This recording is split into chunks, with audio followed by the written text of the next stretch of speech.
पुरोहित होते हैं परिवार के, माता पिता हित करने वाले होते हैं। तो ऐसे घर में भी बड़े बुजुर्गों को रखा जाता है सलाह देने के लिए, आगे ले जाने के लिए। और राज्य में भी, मंत्रिमंडल में भी बुजुर्गों को रखा जाता है। हर जगह एक संतुलन होना चाहिए। केवल बुजुर्ग बुजुर्ग हों तो फिर सेवा कौन करेगा, और केवल युवा युवा हों तो उनको दिशा कौन दिखाएगा। इसलिए जवानों का जोश और बड़े बूढ़ों का, बुजुर्गों का होश, जोश और होश दोनों साथ साथ रहने चाहिए। नहीं तो व्यक्ति मनमानी करेंगे फिर होश नहीं है तो। और केवल होश तो है, इतनी सारी ठोकरें खाई हैं जीवन भर, जोश नहीं रहा तो काम कैसे सिद्ध होंगे। तो दोनों का कॉम्बिनेशन होना चाहिए। पुरोहितम वसिष्ठम च ये चे अन्य द्विज सत्तमा। और भी जो सत्व बुद्धि वाले थे, विद्वान थे, ब्राह्मण थे, उन सबको भी बुलाओ, ऐसे कहा इन्होंने। ततः सुमंत्रः त्वरितं गत्वा त्वरित विक्रमः समानयत स तान् सर्वान् समस्तान् वेद पारगान। तो फिर सुमंत्र जो हैं, जो कि त्वरित विक्रमः, अत्यंत उत्साह वाले हैं, बहुत जोश और पुरुषार्थी व्यक्ति हैं सुमंत्र, और बहुत विद्वान भी हैं। तो ये जा करके तान सर्वान वेद पारगान समस्तान समानयत, वो जो भी वेद में पारंगत थे, विप्र थे, ऋत्विक थे, उन सबको ये बुला लाए। तान पूजयित्वा धर्मात्मा राजा दशरथस्तदा धर्मार्थसहितं युक्तं श्लक्ष्णं वचनमब्रवीत्। मम तातप्यमानस्य पुत्रार्थं नास्ति वै सुखं, पुत्रार्थं हयमेधेन यक्ष्यामीति मतिर्मम। तदहं यष्टुमिच्छामि हयमेधेन कर्मणा, ऋषिपुत्रप्रभावेण कामान् प्राप्स्यामि चाप्यहं। ततः साध्विति तद्वाक्यं ब्राह्मणा प्रत्यपूजयन्। वसिष्ठ प्रमुखा सर्वे पार्थिवस्य मुखाच्युतं। ऋष्यशृङ्गपुरोगाश्च प्रत्युचुर्नृपतिं तदा समभारा संबृहन्तां ते तुरगश्च विमुच्यतां। सरव्याश्चोत्तरे तीरे यज्ञभूमिर्विधीयतां। सर्वथा प्राप्स्यसे पुत्रांश्चतुरो मितविक्रमान्। यस्य ते धार्मिकी बुद्धिरियं पुत्रार्थमागता। ततः प्रीतो भवद्राजा श्रुत्वा च द्विजभाषितम्। अमात्यानब्रवीत् राजा हर्षेण इदं शुभाक्षरम्। तदा तब दशरथ धर्मात्मा राजा, जब वो सब लोग आ गए विद्वान लोग, तो ये धर्मात्मा माने धर्म के स्वरूप जो राजा दशरथ हैं, तान पूजयित्वा, उनकी पूजा अर्चना करके, माने स्वयं पूजा अर्चना कर रहे हैं राजा दशरथ उनकी। तो इससे पता लगता है कि हमारे यहाँ ऐश्वर्य से भी ज़्यादा ज्ञान को महत्व दिया जाता था। तो इनके पास ऐश्वर्य तो सब प्रकार का है, लेकिन जो विद्वानों के पास जो ज्ञान है और जो उनके पास आध्यात्मिकता है, उसको उससे भी ऊंचा रखा जाता था। इसीलिए महाराज कहते हैं सन्यासी को। तो राजा स्वयं उनकी पूजा कर रहे हैं, तान पूजयित्वा, उनकी पूजा करके। तो हमें भी, जैसे हमारे यहाँ तो श्रद्धेय स्वामी जी महाराज स्वयं ही इसका निर्वहन करते हैं, एक जो सन्यासियों की गौरवशाली परंपरा है, तो वो अपने शिष्यों को भी, जो हर दृष्टि से बहुत ही अल्पज्ञ हैं स्वामी जी के सामने, उनको भी लेकिन पूज्य कहते हैं। तो ये एक परंपरा का निर्वहन करना होता है। तो हमें कहीं भी, हम कहीं बाहर जाते हैं, कोई हमें लाल कपड़े में दिखता है, जैसे हमें तो स्वामी जी महाराज ने संगठन में बहुत पहले ये निर्देश दिया था कि कभी भी किसी लाल कपड़े वाले व्यक्ति का अपमान मत करना। चाहे वो बहुत ऊंची स्थिति में नहीं रहता है, चाहे वो समाधि नहीं लगाता है, ध्यान नहीं करता है, वो स्वाध्याय भी नहीं करता है, कैसे भी रहता है, लेकिन कभी भी उसका अपमान नहीं करना, क्योंकि वो एक परंपरा का एक सिंबल है। तो हमें उस परंपरा का सम्मान करने के लिए तो कभी किसी साधु से नहीं उलझना, मीडिया वालों से नहीं उलझना, ऐसे हमें बता रखा था संगठन में काम करने के लिए। मीडिया वाले पता नहीं कब क्या क्या प्रश्न पूछते हैं, और हमारे किसी साधु सन्यासी ने, ब्रह्मचारी ने कुछ भी उत्तर दे दिया, वो मतलब ऐसी तीखी तीखी बातें पूछते हैं कि ये व्यक्ति झुंझला करके कुछ भी बोल देगा, फिर कुछ भी बोलेगा उसको आधा अधूरा रिकॉर्ड करके वो फिर उसका मिसयूज करते हैं। तो महाराज जी ने बता रखा था कि आपको कोई बात समझ में नहीं आती, वो ऐसी पूछते हैं, तो आप बस एक ही बात बोलना, जब स्वामी जी महाराज आएंगे तो आप उन्हीं से पूछ लेना, हमें नहीं पता इसके बारे में। पूछते ही थे लोग, तो बाबा जी काले धन के लिए क्या कर रहे हैं, कि भाई अभी बाबा जी आएंगे ना, उनका कार्यक्रम है, उन्हीं से पूछ लेना क्या कर रहे हैं, हम यहाँ तैयारी के लिए आए हैं बस। तो ये हमें तय कर लेना चाहिए कि हमें कुछ किसी के मत पंथ संप्रदाय को लेकर के, किसी के धार्मिक जो भी विश्वास हैं उनको लेकर के कभी कोई ऐसी बात हमें नहीं करनी है जिसमें कोई विवाद खड़ा हो जाए। छोटी छोटी बातों में विवाद खड़े हो जाते हैं। मेरे को ध्यान है, एक बार शिविर चल रहा था और कोई चित्र था पंजाब के गुरुजी का, तो वो वहाँ रख दिया था स्टेज के पास। उस दिन शायद उनका जन्मदिन था या शहादत दिवस था, पता नहीं। तो वहाँ रख करके, और वो ये ध्यान नहीं रखा कि महाराज जी जिस मंच पे बैठे हैं और वो चित्र नीचे कुर्सी पे रखा था, कुर्सी मंच से थोड़ी सी नीचे थी। वो ही एक विवाद बन गया कि स्वामी जी ने अपने से भी नीचे बिठाया गुरु जी को। अब वो रखा बिठाया तो राजेश ने, मुद्दा बन गया एक, तो उसके लिए फिर माफ़ी मांगनी पड़ी। तो छोटी छोटी चीज़ों का ध्यान रखना होता है। तो राजा यहाँ क्या कर रहे हैं, स्वयं उनकी पूजा कर रहे हैं। तान पूजयित्वा धर्मात्मा दशरथस्तदा राजा, तब राजा दशरथ ने, धर्मात्मा राजा दशरथ ने उन विद्वानों का पूजन किया, धर्मार्थ सहितम युक्तम, और धर्मार्थ सहित, धर्म और अर्थ से युक्त होकर के, श्लक्षणम वचनम अब्रवीत, मधुर वचनों में उनको कहा। आदेश भी तो दे सकता है ना राजा, तो राजा ही होता है, तो उनको निर्देश भी दे सकता था कि आपको ये करना है, आपको ये करना है, आपको ये करना है। ऐसे नहीं किया उन्होंने, क्योंकि वो विद्वान हैं, तो विद्वानों के साथ अलग भाषा में बात की जाती है। तो एक दिन बात आ रही थी ना, यथा योग्य व्यवहार, तो विद्वान तो इशारे से ही समझ जाएंगे, तो इसलिए उनको उसी भाषा में बोलना पड़ेगा। और कोई गाय भैंस पशु आ जाए और उसके सामने आप मधुर भाषा में बोलें कि चले जाओ ना आप,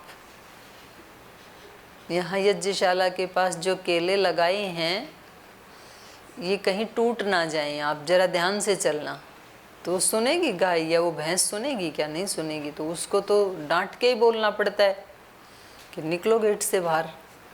और ज़रूरत हो तो उसको मतलब पिटाई तो नहीं करनी, पर पिटाई का नाटक करना पड़ता है, हाथ में डंडा लेना पड़ता है। तो हर जगह व्यवहार एक जैसा नहीं होता है, यथा योग्य होता है।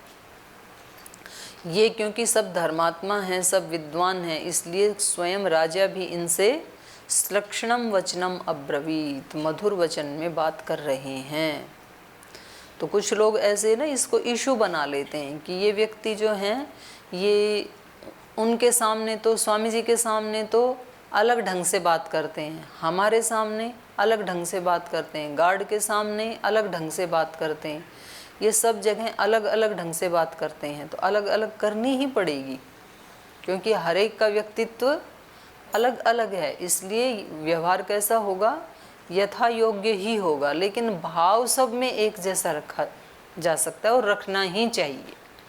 भाव तो एक ही जैसा होना चाहिए, व्यवहार तो यथा योग्य ही होता है और यथा योग्य ही होना चाहिए। सबके साथ एक जैसा करने लगे तो फिर सब उल्टा पुल्टा हो जाएगा।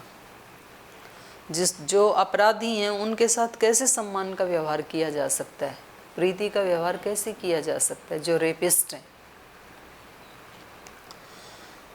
मम तातप्यमानस्य पुत्रार्थम नास्ति वै सुखम, पुत्रार्थम हयमेधेन यक्ष्यामीति मतिर्मम। यद्यपि इन सबको पता ही था, ये खुद वहाँ पे गए अंग देश में और श्रृंगी ऋषि को लाए, उससे पहले भी बात हो चुकी थी, तो सबको पता ही है यज्ञ होने वाला है। तो भी ये मधुर शब्दों में कह रहे हैं उनको, मम तातप्यमानस्य, मैं जो संतप्त हूँ, तपाया जा रहा हूँ, किस लिए? पुत्रार्थम, क्योंकि मेरे यहाँ कोई पुत्र नहीं है, इतना विशाल ये साम्राज्य है तो इसको कौन संभालेगा, तो इसलिए मैं पुत्र की प्राप्ति के लिए बहुत तप्त हृदय वाला हूँ। पुत्रार्थम नास्ति वही सुखम, तो इसलिए बाकी सारे सुख हैं लेकिन संतान की तरफ से मुझे सुख नहीं है। तो पुत्रार्थम हयमेधेन यक्ष्यामि इति, तो पुत्र की प्राप्ति के लिए हयमेधेन यक्ष्यामि इति, अश्वमेध यज्ञ करूं, ऐसा मेरा मन है। मतलब उनको ये भी तो कहा जा सकता है ना कि अब हम यज्ञ कर रहे हैं कल से और आपको ये काम करने हैं, आपको ये ड्यूटी दी जा रही है। एक ये भाषा भी हो सकती है, और एक ये भाषा लक्षण है थोड़ी कि हमारा ऐसा मानना है कि हमारे यहाँ संतान नहीं है कोई, तो हम क्यों ना अश्वमेध यज्ञ करें। तो मतलब थोड़ी सी बातों के उसके परिणाम अलग आ जाते हैं। तो किसी ने मेरे को बताया कि किसी व्यक्ति के 2 पुत्र थे और जब वो मरने लगे तो उन्होंने कहा कि आपको आधा आधा बांट देता हूँ। फैक्ट्रियाँ थी तो उनको दोनों बेटों को बांट दिया उन्होंने, एक फैक्ट्री एक को दे दी, दूसरे को दे दी। तो उनमें से जिस दिन दिया उस दिन बिल्कुल बराबर उनको धन दिया, बराबर फैक्ट्रियाँ दी। लेकिन पता लगा कि लगभग 1.5-2 वर्ष के बाद ही एक व्यक्ति की फैक्ट्री बहुत आगे बढ़ गई, उसका बहुत बिजनेस व्यापार बढ़ गया, दूसरे का बिल्कुल ही घट गया। तो उसके ऊपर सर्च किया, खोज की कि ऐसा क्यों हुआ, बराबर दिया था, दोनों एक ही पिता के पुत्र हैं। तो उससे पता लगा, दोनों से पूछा कि आपकी क्या दिनचर्या होती है, तो बोले, एक ने बताया, बोल जैसे ही वो आते हैं काम करने वाले तो मैं उनको कहता हूँ कि चलो काम पे लगो, और मैं बैठा रहता हूँ, मैं उनसे भी पहले आ जाता हूँ रिसेप्शन पे। तो जो ऐसे बोलते थे कि चलो सभी अपने काम पे लगो, तो उसकी आमदनी तो कम हो गई। और जो दूसरा था वो जैसे ही आते लेबर काम करने के लिए तो फिर वो बोलता था कि आओ चलो काम पे लगें। वो आओ काम पे लगें ऐसे बोलता था, ये कहते थे चलो काम पे लगो। तो थोड़ा सा ही तो अंतर है ना। आओ लगें इसका मतलब मैं भी शामिल हूँ कि आओ इसको कर लेते हैं, और चलो काम पे लगो इसका मतलब मैं नहीं करूँगा आप करो। तो इसमें अंतर आ जाता है फिर। तो इन्होंने क्या कहा, पुत्रार्थम हयमेधेन यक्ष्यामि इति मतिर्मम, मेरा ऐसा मन है, मेरा ऐसा मत है, आगे आप बताएं, आप विद्वान हैं, मेरा ऐसा मत है कि पुत्र की प्राप्ति के लिए अश्वमेध यज्ञ किया जाए। हयमेधेन, हय मतलब अश्व घोड़ा, तद अहम यष्टुम इच्छामि, तो इसलिए मैं यज्ञ करना चाहता हूँ। जैसे किसी अपने बड़े के सामने ऐसी भाषा बोली जाती है ना, जी मैं उपवास करना चाहता हूँ, तो क्या आपकी अनुमति है?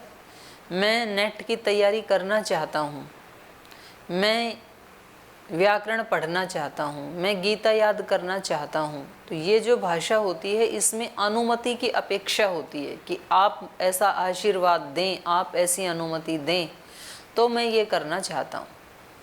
और एक सीधा अनाउंस ही घोषणा की जाती है कि मैं अब ये कर रहा हूँ। और कभी कभी तो कुछ तो इतनी भी महान आत्माएँ हैं कि ना परमिशन लेते हैं ना इन्फॉर्मेशन देते हैं, सीधा शुरू ही कर देते हैं, किसी को पता ही नहीं है कि वो कहाँ हैं, क्या कर रहे हैं, कुछ नहीं पता है।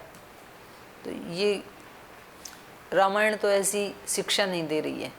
रामायण के ये इतने बड़े चक्रवर्ती सम्राट हैं तो भी इनकी भाषा अपने ही मंत्रिमंडल के जो इनके विद्वान हैं उनके सामने इनकी भाषा कैसी है, तद अहम यष्टुम इच्छामि, मैं यज्ञ करना चाहता हूँ, अश्वमेध यज्ञ करना चाहता हूँ। हयमेधेन कर्मणा, अश्वमेध कर्म के द्वारा मैं यजन करना चाहता हूँ। ऋषि पुत्र प्रभावेण कामान प्राप्स्यामि चाप्यहम, और मुझे ऐसे लग रहा है कि ये जो ऋषि पुत्र आए हैं, श्रृंगी ऋषि आए हैं, तो ये इतने महापुरुष हैं, आत्मवेता हैं, ब्रह्मवेता हैं, तो इनके प्रभाव से हमारी कामनाओं की प्राप्ति हो जाएगी, माने ये हमारी मनोकामना पूर्ण हो जाएगी। तो लोग जाते ही हैं ऋषियों के पास मनोकामना की पूर्ति के लिए, आज भी जाते हैं। जब इलेक्शन पास में आते हैं तो सारे राजनेता कहीं ना कहीं किसी न किसी गुरु के पास, किसी न किसी मंदिर में, तो वो क्यों जाते हैं?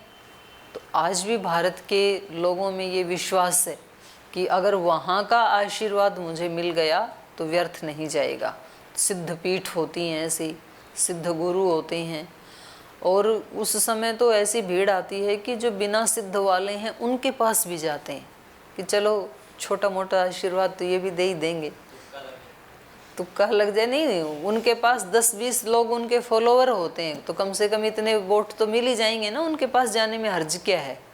क्योंकि अगर छोटा मोटा भी आदमी है तो उसके अहंकार की और ज़्यादा पुष्टि होती है। वो कहेगा अच्छा ये इतना बड़ा एमएलए मेरे पास वोट मांगने आ गया, तो ये 100 लोग तो मेरे थे ही, और 100 में और प्रेरणा करके इकट्ठे कर देता हूँ, तो कम से कम 200 वोट तो डलवा ही दूंगा। तो 200 वोट तो आए एक आदमी के पास जाने से। तो वो तो कभी कभी लोग जो है ना वो मजाक करते हैं, बोले उस समय ये इतने पैर छूते हैं नेता कि बाजार में से जब जाते हैं ना तो जो भी मिले सबके पैर छूते हैं, और कभी कभी तो वो जो पुतले खड़े करें कपड़े पहना के उनके भी छू लेते हैं, ध्यान ही नहीं रहता ये आदमी है कि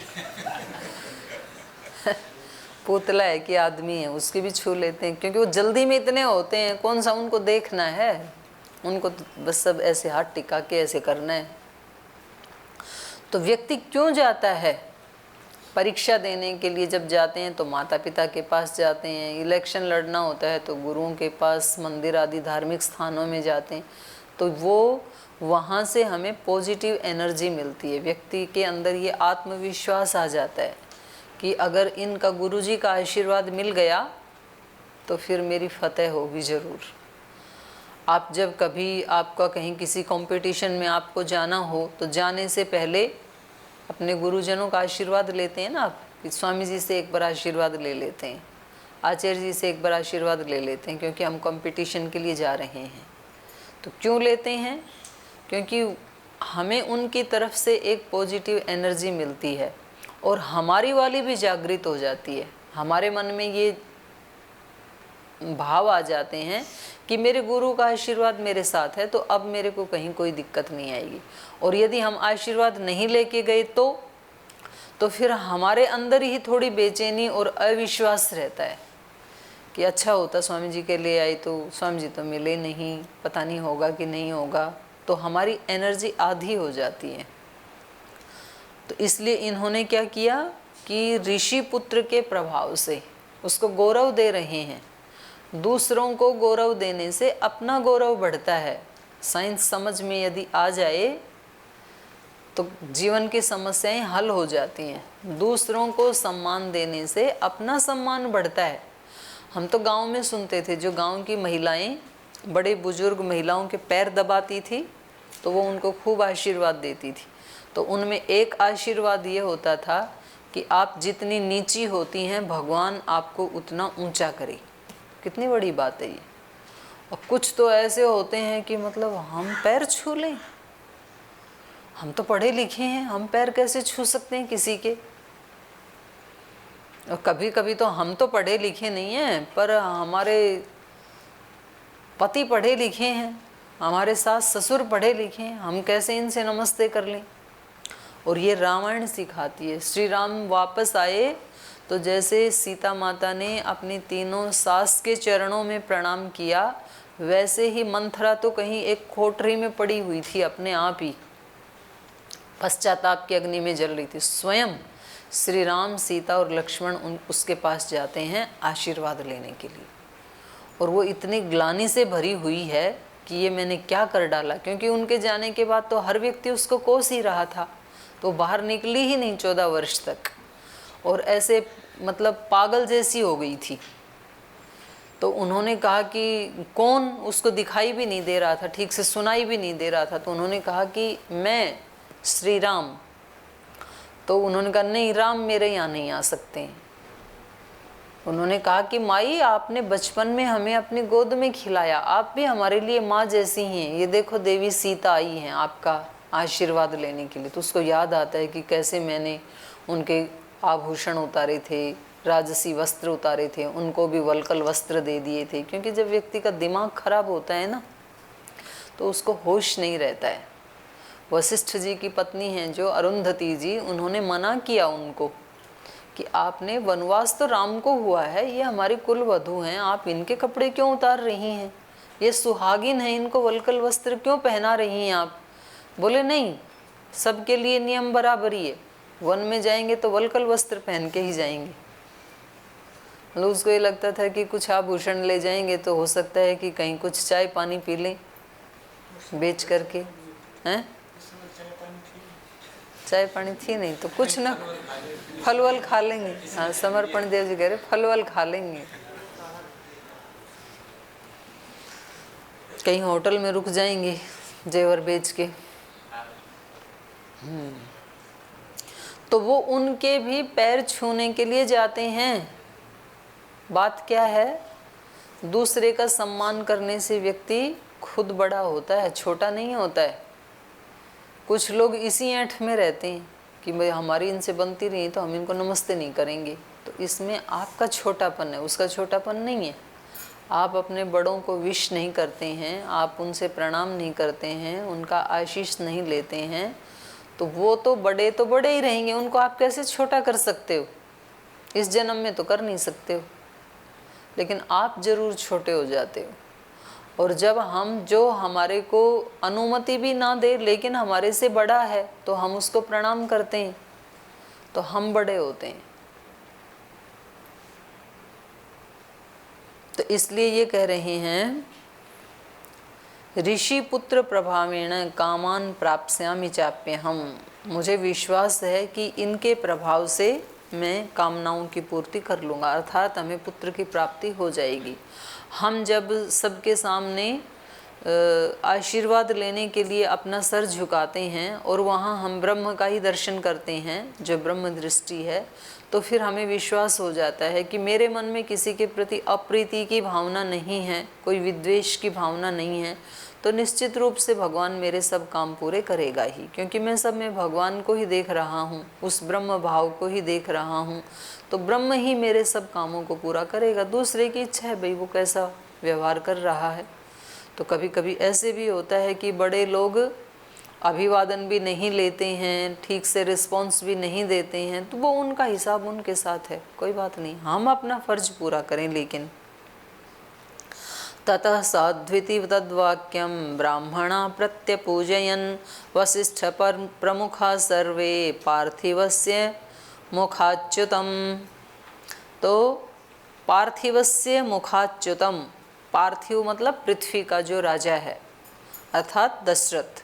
तो दशरथ के मुख से निकले हुए जो वाक्य थे, तो उन्होंने कहा ततः साधु इति। बिल्कुल ठीक कह रहे हैं आप, श्रृंगी ऋषि आ गए हैं तो आपकी कामनाएं पूर्ण हो ही जाएंगी। साधु इति तद्वाक्यम ब्राह्मणा प्रत्यपूजयन्, प्रत्यपूजयन् प्रति पूजा करते हुए, जब उन्होंने उनकी पूजा की तो ये भी तो बदले में राजा की मानो पूजा ही कर रहे हैं। तो उनकी बात का अनुमोदन करते हुए, उनकी बात को आगे बढ़ाते हुए वे कह रहे हैं कि बिल्कुल ठीक कह रहे हैं आप, साधु इति, सच कहा आपने। श्रृंगी ऋषि आ गए हैं तो, और वशिष्ठ हमारे प्रमुख हैं, वशिष्ठ प्रमुखा सर्वे, वशिष्ठ हैं प्रमुख जिनके, ऐसे वो सारे ऋत्विक कहने लगे कि ये बिल्कुल सच्ची बात है, अब हमारी मनोकामना अवश्य पूर्ण होगी। ऋष्य श्रृंग पुरोगाश्च प्रत्यऊचु नृपतिं तदा समभारा संभ्रियन्तां ते तुरगश्च विमुच्यताम्।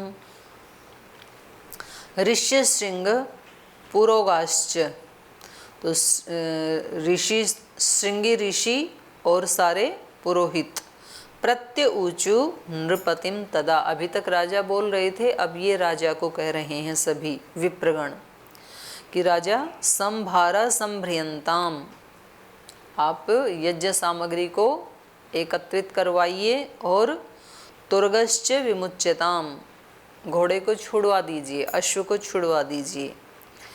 सरव्याश्च उत्तरे तीरे यज्ञ भूमिर विधीयताम, उसी बात को फिर दोहरा दिया इन्होंने कि सरयू नदी के उत्तरी तीर पर यज्ञशाला बनाई जाए।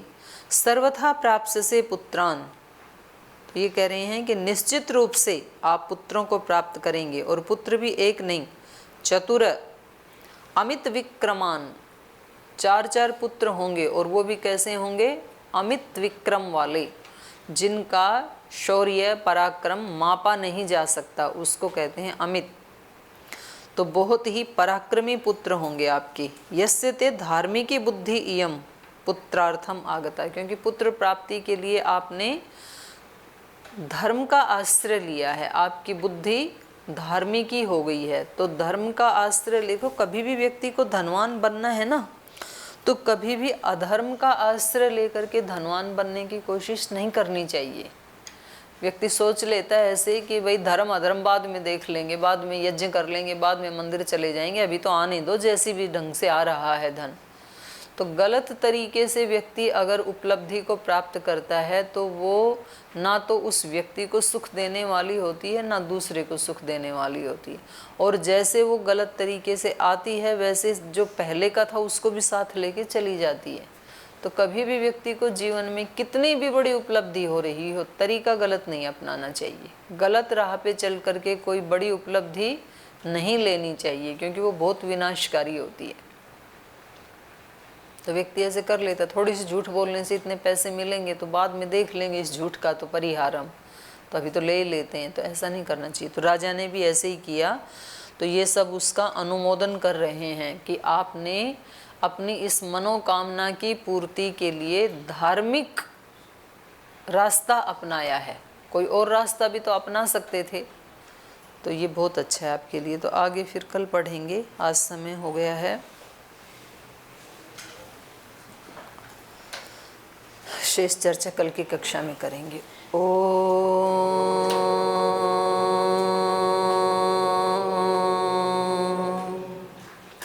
शांति शांति शांति। श्री गुरुभ्यो नमः।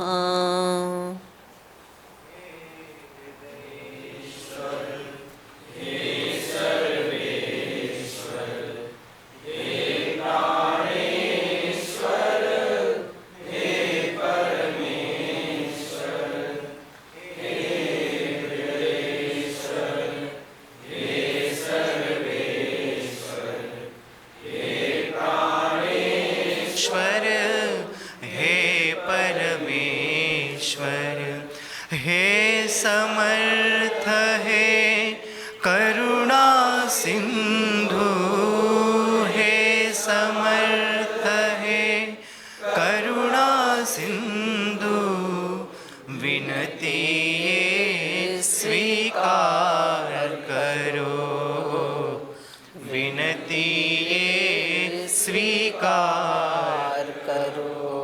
भूल दिखा